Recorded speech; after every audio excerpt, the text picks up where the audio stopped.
Hi, I'm Shelley Maurer, And I'm Cher Emmerich. Welcome to Life Lessons from Pickleball. where we engage with pickleball players from around the world about life on and off the court. Thanks for joining us.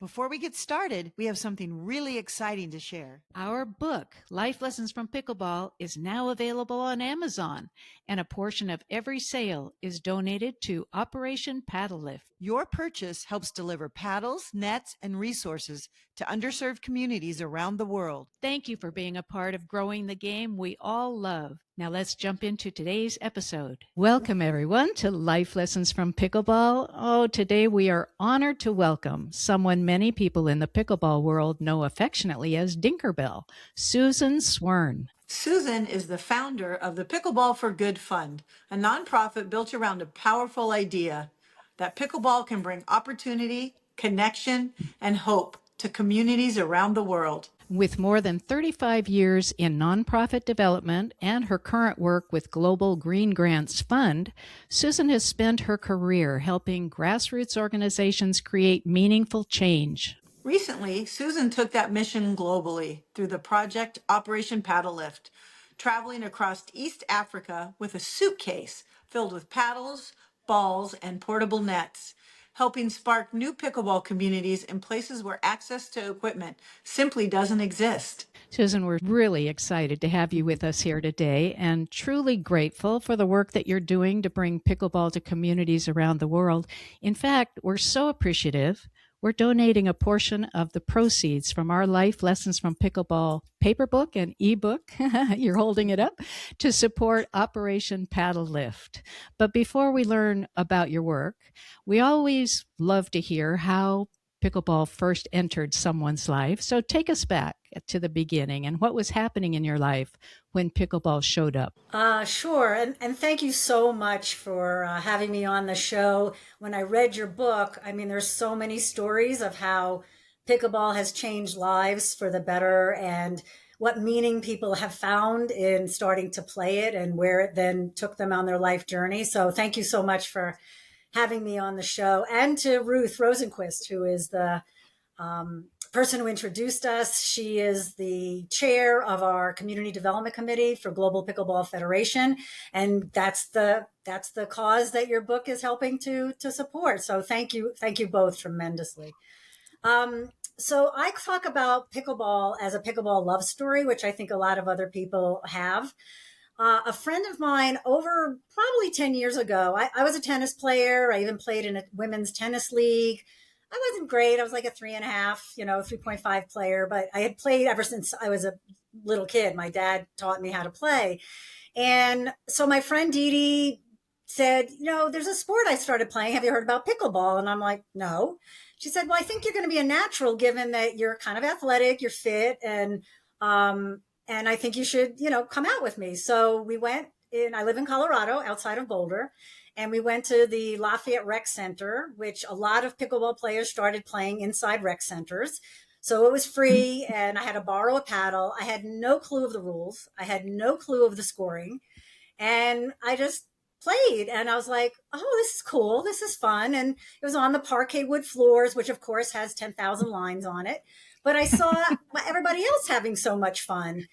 But interestingly, I still didn't fall in love. It was kind of like a first date. And because I was still playing, I was still able to play tennis. And so back in COVID time in 2020, some other women friends of mine started playing more regularly, and they invited me to come out. And that's when we really started flirting and then become, steady partners, and then a complete love story, and now a completely lifetime committed relationship. So we started playing on an outdoor court. 4 people led to 6, led to 8, and there was only a single court.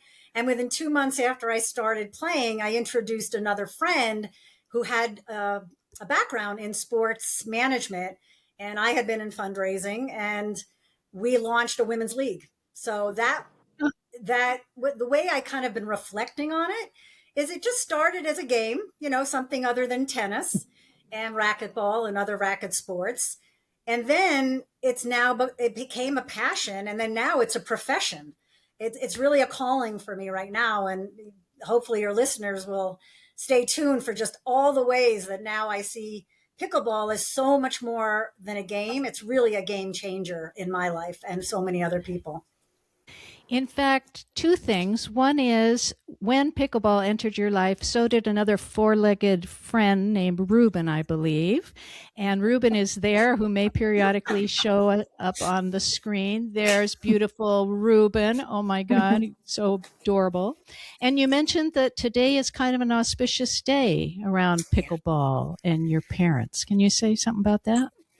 Yeah, because I think it goes to so many of us, our childhoods have influenced us in so many ways, and certainly our relationship to sports and activities and our values, our personalities, and things like that. And so, really, without us even knowing it when we planned the date of this, a year ago today, um, after 100 years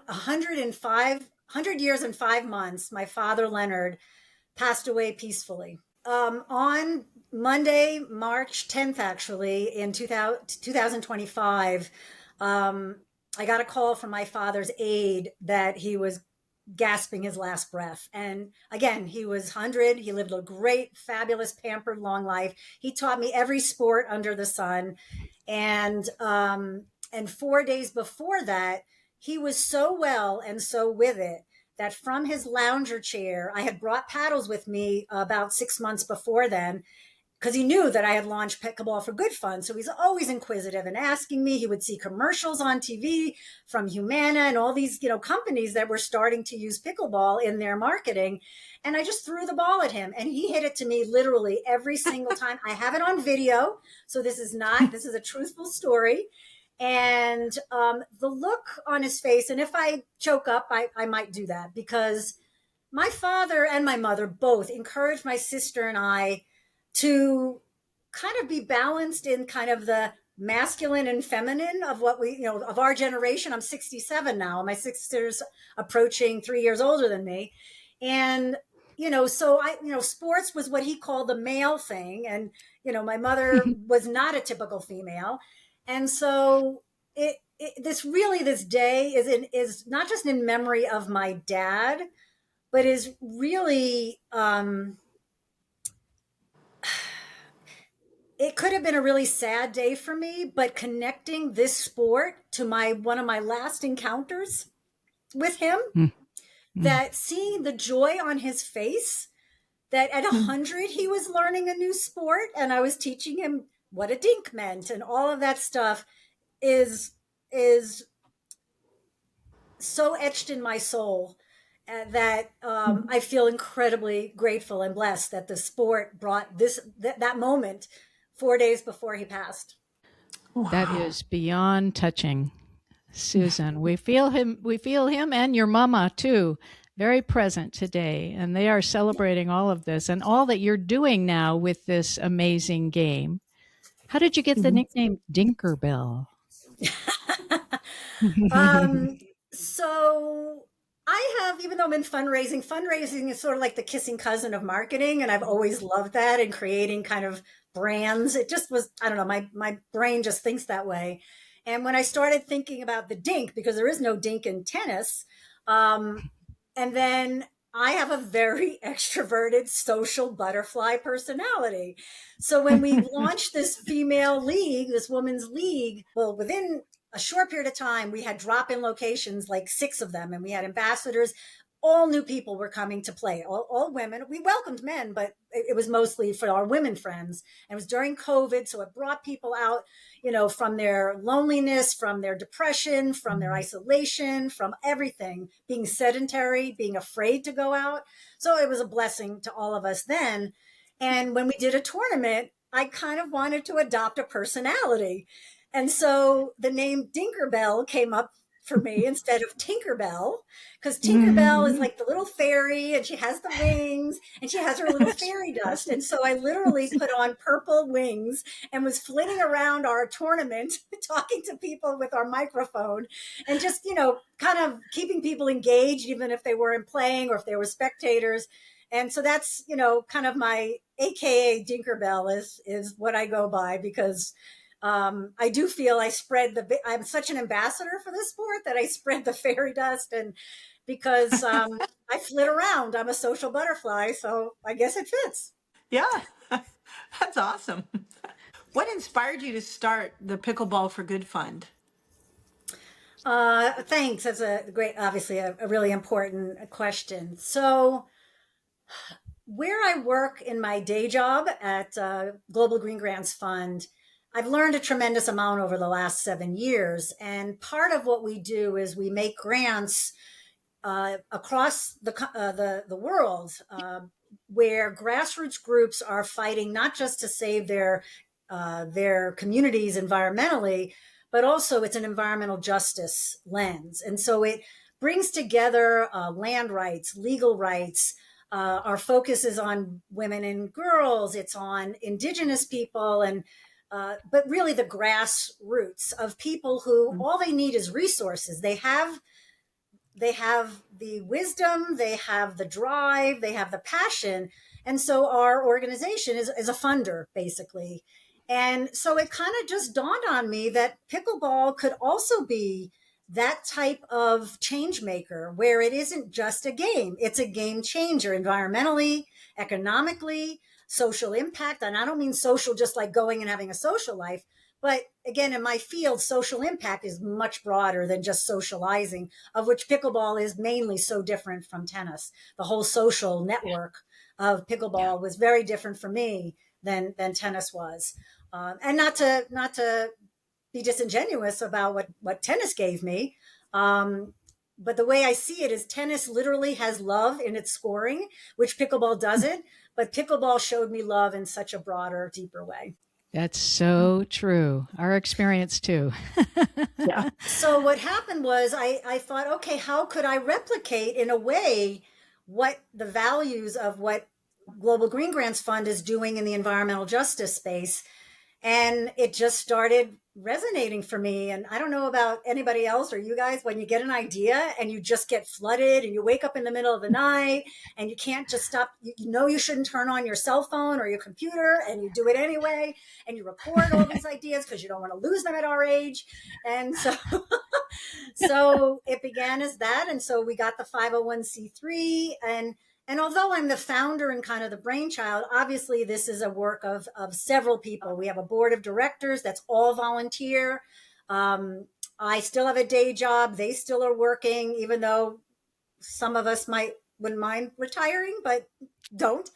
My mother didn't retire till the day before she died, actually, and Wow. Dad didn't retire till 75. I don't think my sister's retiring anytime soon in her 70, hitting 70, because we have purpose. And so I think that's what pickleball has kind of, a lot of people talk about that is, Hmm. pickleball with a purpose. And that's why it's a calling for me. It doesn't feel like work. And that's what happened. Pickleball for Good Fund is a grant making organization.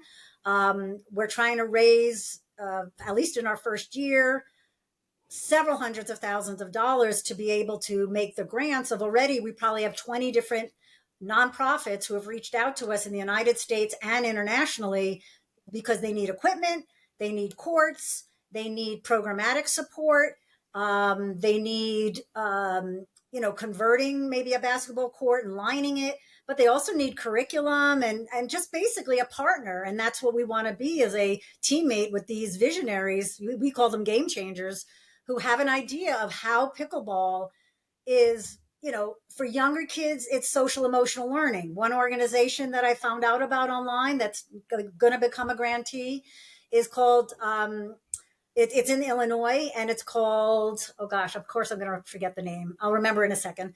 And they work in the juvenile justice system. Oh, Project Flex Pickleball. So they were using other sports, and then the directors, who are academics, started playing. One of them started playing, and about 5 years ago or so, 4 years ago, she launched the pickleball component.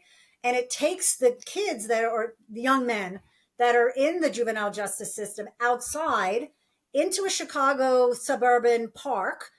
And one of the first times they played, one of the stories that completely validated why Pickleball for Good was so needed was, these are youth that have done some pretty bad things. But this program is teaching them so much about life skills on and off the court. They get to go to academic programs. They might want to now become a professional pro or run a program. And one of the first comments that again choked me up, because I'm a crier. I might be Dinkerbell, but I'm also a crier. And what Dr. Jen told me was some of the feedback that they got, which is on our website, is they had never been to a public park before. They thought they were playing in one of their first tournaments and they thought they could beat an older woman, and she beat the pants off of him. And he was like 16, 15, 16, 17. And then the one that really choked me up was apparently they were playing and very exuberant. These are young men. They're happy to be out of the juvenile center. They had a boombox that was playing rap or hip hop, and a man came over, and all of these men were black. This man was white. And typically, if that happened on the street, this encounter wouldn't have happened this way. They thought he was going to tell them to lower the music and be quiet because he was playing. He comes over to them and he looks at them and he says, "Hey, you guys look like you're having a really great time. Can I join you?" Oh, that experience for these young men was life-changing. They had never been accepted for just something other than the fact that they had made poor judgment and done illegal things. And the now she's reporting that they don't get into trouble because this is a perk. And now that they got $1 million grant from the state, she wants to extend it to the girl. So again, all of my encounters since developing this idea are people who have brilliant ideas. They're very passionate about how pickleball can change lives and I say it changes communities. It can change countries now that I've come back from the African continent and have learned so much from that trip. in fact, that's a perfect, I mean, God, what great stories. Thank you so much for that. And very touching. But you have just come back from Africa with Operation PaddleLift. So tell us what Operation PaddleLift is, and then tell us about your trip. You bet. So I mentioned Ruth Rosenquist. She is on the board of Global Pickleball Federation, which is an official partner of Pickleball for Good Fund. And she asked me if I could sit on their community development committee, for which she's a chair. And on that committee with other very motivated people, one of the biggest problems with growing this sport internationally is the gear gap. So whether it's paddles, balls, nets, courts, that is the biggest barrier to entry. Not passion, not desire, not people who want to bring it, but the gear. So we named it Operation PaddleLift, and we launched it on Pickleball for Good Fund to raise $20,000 because the shipping cost to ship a starter kit, which is comprised of 4 new nets, all of this donated, partly from the Good Sport Foundation. So 4 nets, 36 balls, I think, and 24 paddles or 20 paddles, something to that effect. And it's heavy, and it almost costs $1,000 on average to ship it to these international countries. So it's not just Africa, the African continent, it's everywhere. And there are, I think, 76 member countries of Global Pickleball Federation. And some of them have requested these kits over a year ago. They've been waiting patiently. And so we wanted to step in because, again, we're a fundraiser, and yet we only have raised probably almost close to 3,000. So we need another 17,000. So if any of these listeners want to go to www.pickleballforgood.org, every dollar makes a difference. And if you're in a position to champion a country, $1,000, you can even pick which country you want to champion of the list of 20 that are still waiting. So that's Operation PaddleLift. And so as synchronicity would have it, in my day job, because we're an all global team, we were having an all staff meeting in Nairobi that I found out about in November. Once I learned that, I was eligible for sabbatical. So I asked them, could I start my 6-week paid sabbatical right after Nairobi?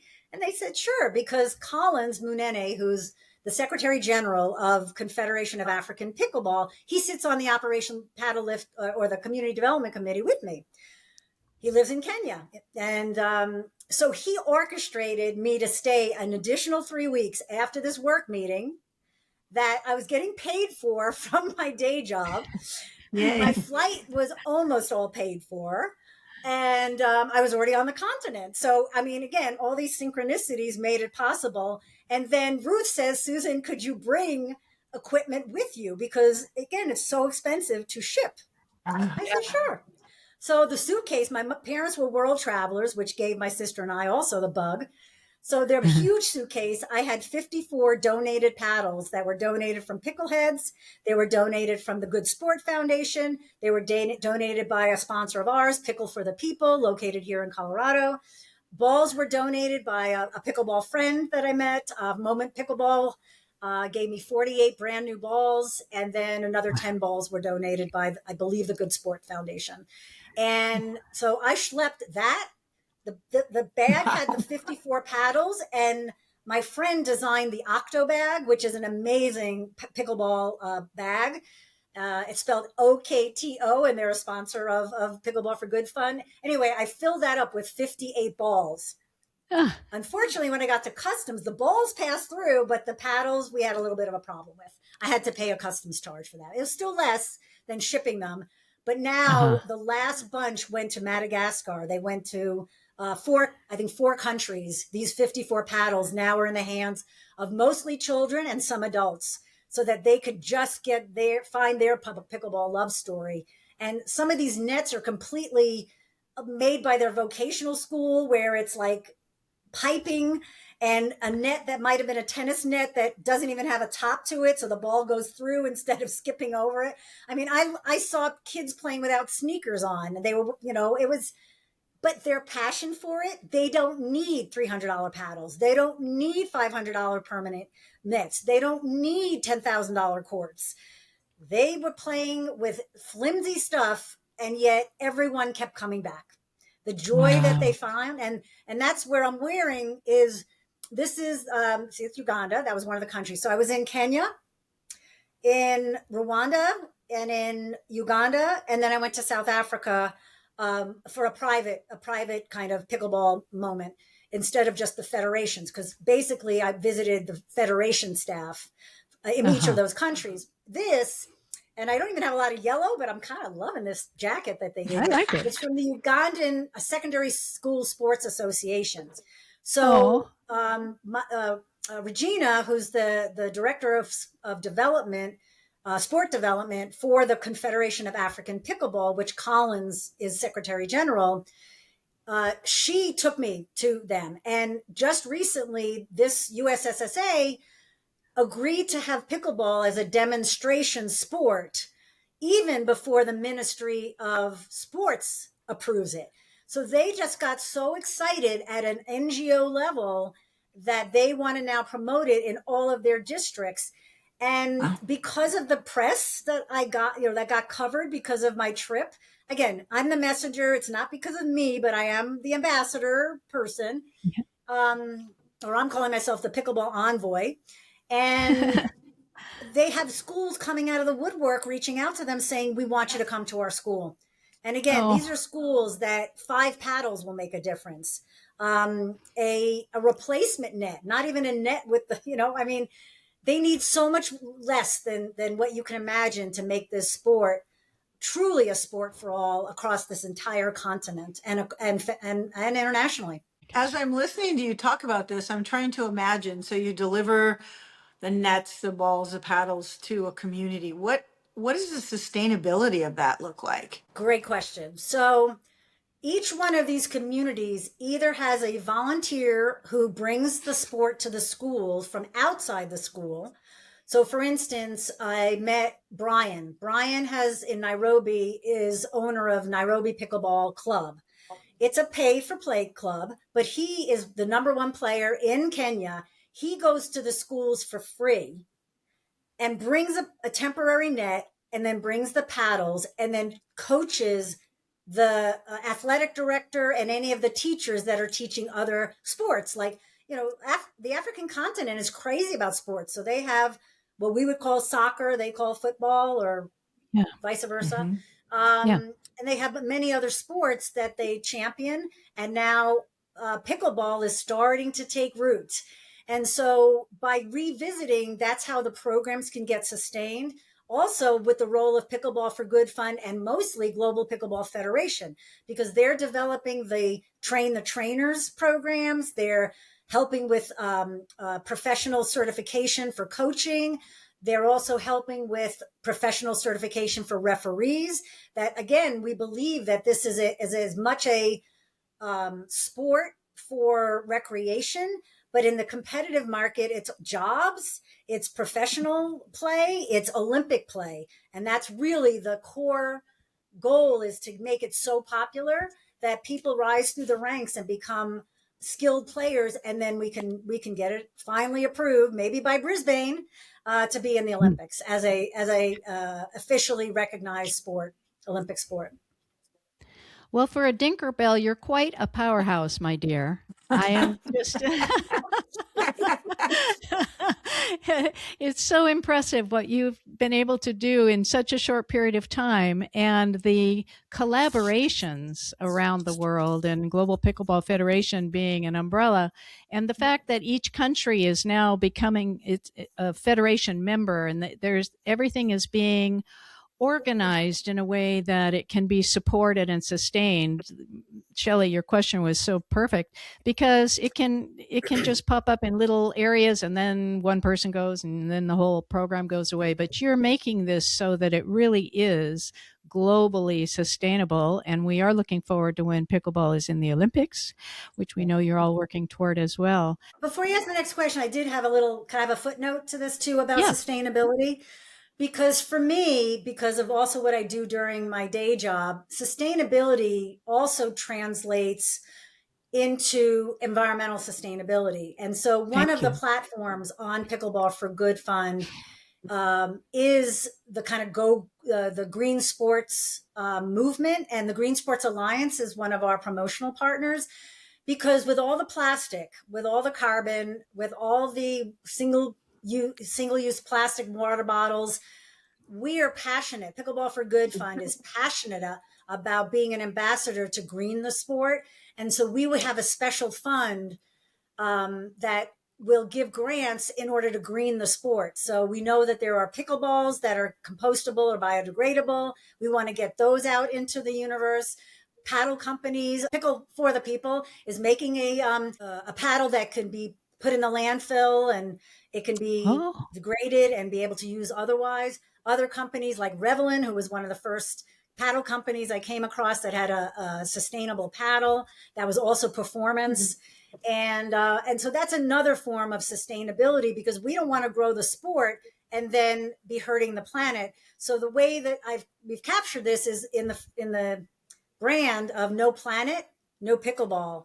So I've also launched a brand which will create apparel that are all eco-friendly, as well as accessories, and also championing the companies like Octo, Pickle for the People, Revlon, the Compostable, and there's some others, Komodo, and everybody that's really trying to see that sustainability goes beyond programmatic, because without Earth as our court, we won't have pickleball courts to really play on in a safe way. Right. Here in Colorado, the heat and the drought and all of that. I mean, for me, climate change is really real, and Yep. I feel Yep. very serious that sports contribute to climate change, and we could all do our part. And the other part of that is we want to do a paddle drive program.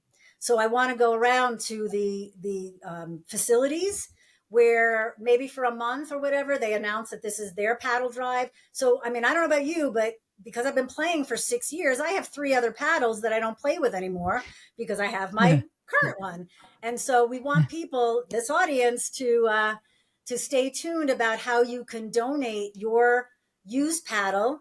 And even if it's scratched, we want to ship an entire container to the Confederation of African Pickleball because they will take these paddles. They don't care how used they are. One of the paddles that I saw had the entire edge torn off and the whole thing was stripped, and that child still loved to play with that paddle. It didn't matter the Yeah. condition. Right. Oh, yeah, that was an important addition. I really appreciate that addition to sustainability, including sustaining the planet. Wow. So, with all this adventure you've been on, my dear, on and off the court, tell us what life lessons you've gleaned. When I first knew that was going to be the question, because that's the podcast and that's your book, I think you said only share one or two. So it's a really hard, Go for it. Go it's a for it. really hard question to answer. But if I were to distill it down again, thinking about my parents and today, particularly my dad, um, I wouldn't say age is just a number, but it is a mindset.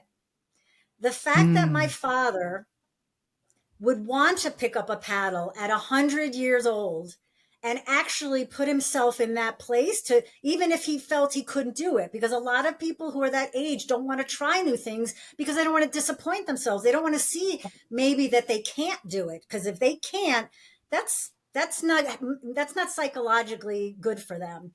And because right. his memory was starting obviously to fade, he didn't have dementia or Alzheimer's, but it was fading. He was on it. He was on it. And also for me, starting to play pickleball at 59, and now I'm 67. So, and I still not retired. I've launched 3 brands because I've also launched a consulting company in this space called Global Pickleball Partners. And I mean, I'm just like my mom. I mean, I just don't see myself ever retiring.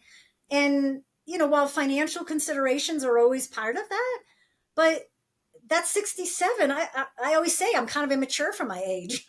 So I'm sure a lot of our listeners around in their 50s and 60s and 70s, I mean, there are people playing into their 90s. And I just Yeah. Yeah. think that that's what pickleball teaches us, that it truly is intergenerational. And the story about my dad is the supreme story about pickleball at any age.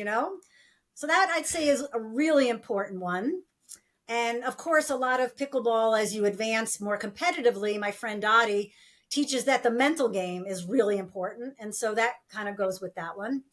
Um, the other life lesson, when you find your calling or your passion, whether that's in a person, whether that's in your religious organization, whether that's in your friendships, your work, it does, for me, I have a day job, yes, and I love our mission, and that, yeah, pickleball is a calling.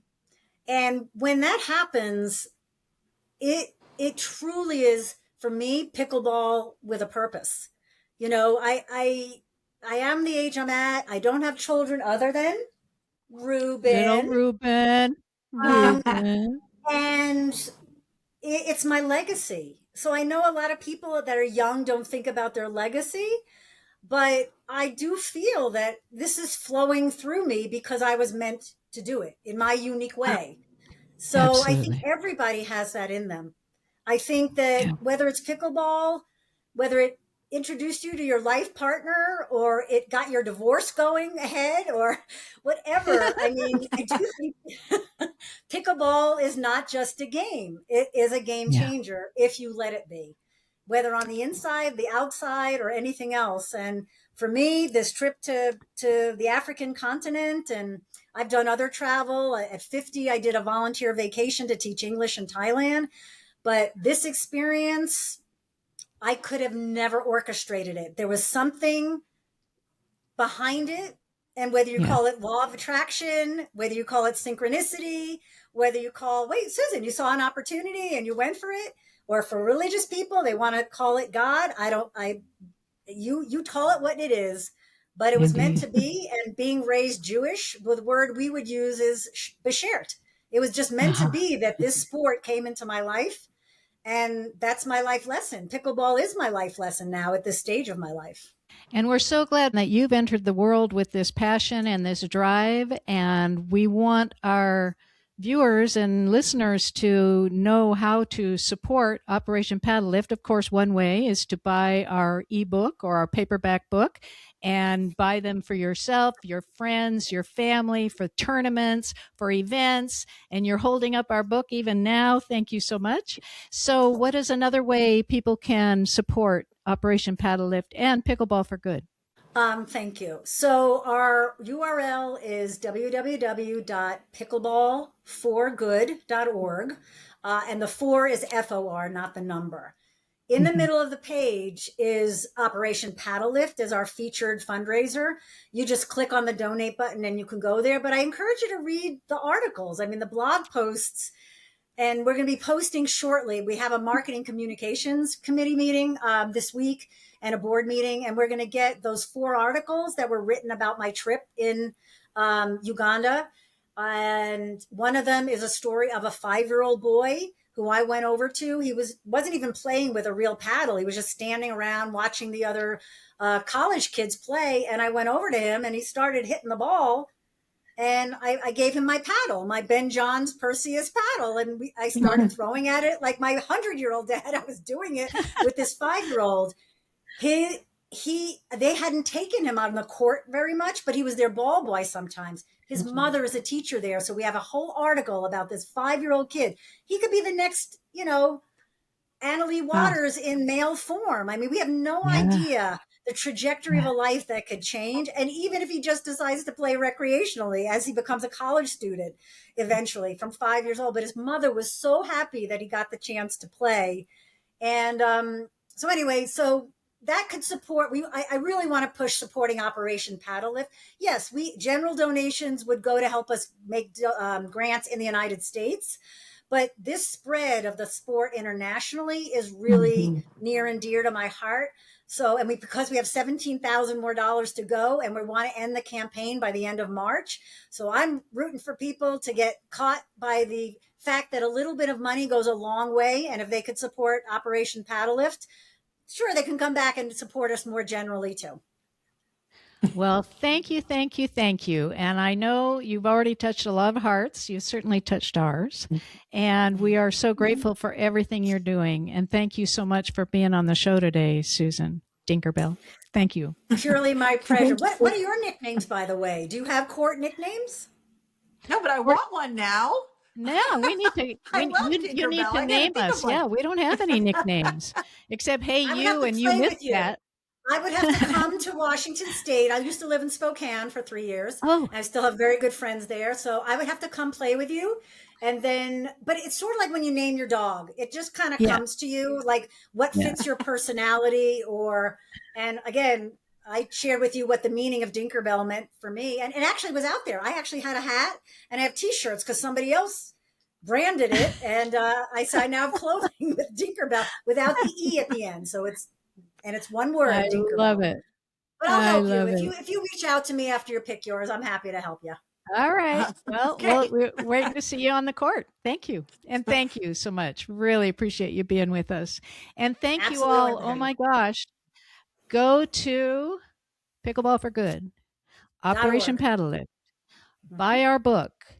Give it to everybody you know. As Susan says, it's just chock-a-block full of wonderful, inspiring stories and life lessons. So thank you all for joining us, and we look forward to a new conversation next week. Bye-bye. Bye-bye. Bye, Ruben. Say bye. Bye, Ruben. If you love our podcast, we'd be so grateful if you'd take a few seconds to follow or subscribe to Life Lessons from Pickleball. This ensures you'll never miss an episode and helps us continue these wonderful conversations. On Apple Podcasts, Spotify, or wherever you listen, go to the show page and tap the follow button in the top right corner. And on YouTube, click the subscribe button under any of the episodes. Thanks so much. Hope to see you on the court.